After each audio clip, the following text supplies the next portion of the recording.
So let's master calculus. Start by this problem, integration by substitution.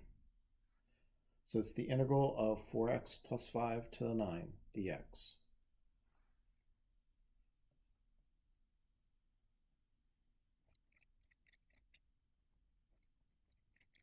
We'll let u be the inside function, which is 4x plus 5.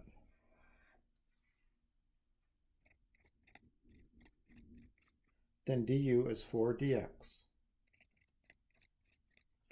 which means that dx is 1/4 du. Now we can substitute everything in terms of u.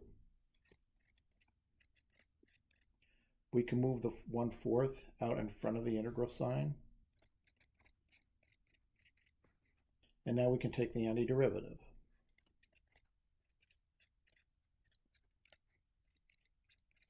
Finally, we write this in terms of x.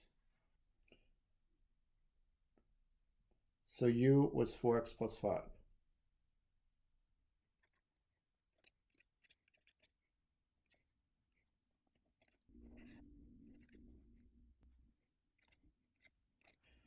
And that's it. Thanks for watching.